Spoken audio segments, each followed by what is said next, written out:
We start our lives wild and entirely free, but we quickly learn that this natural state has a social cost. To earn the love and safety of those around us, we make a trade. We pack away our chaotic instincts and build a shell.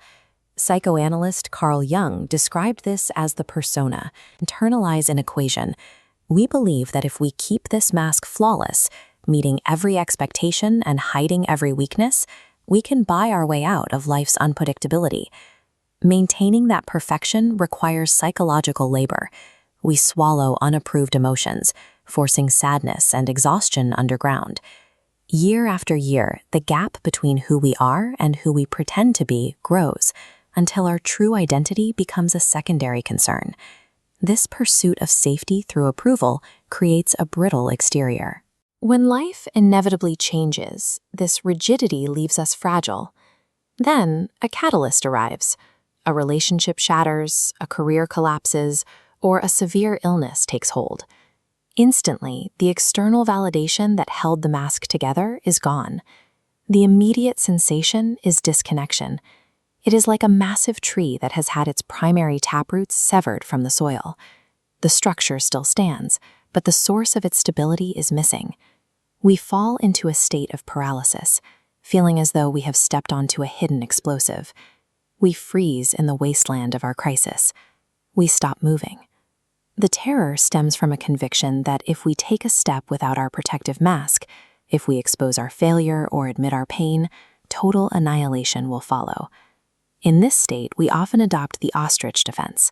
We bury our heads, numb ourselves with distractions, or desperately try to tape the shattered mask back together to avoid facing the shifted ground beneath us.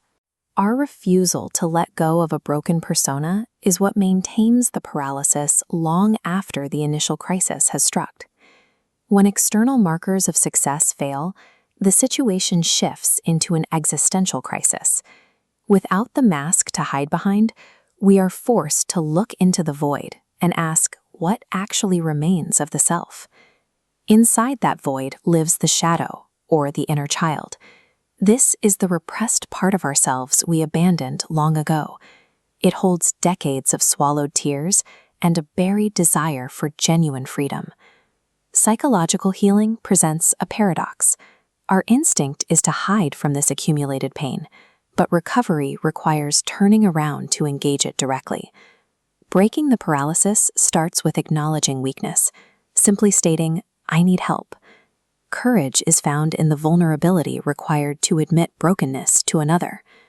Moving out of the minefield requires a systematic extraction process, utilizing 4 specific psychological steps.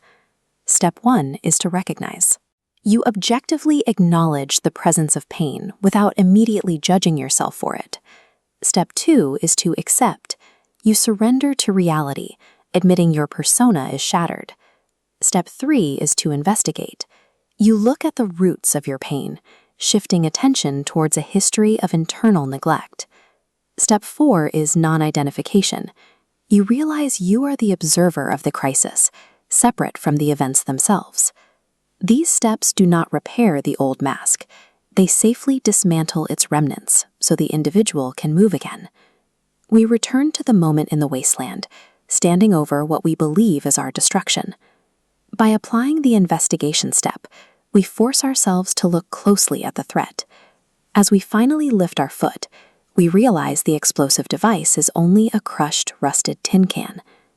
While the initial career loss or illness was a real external blow, the continued agony of the minefield was sustained by our own projections of what that loss meant.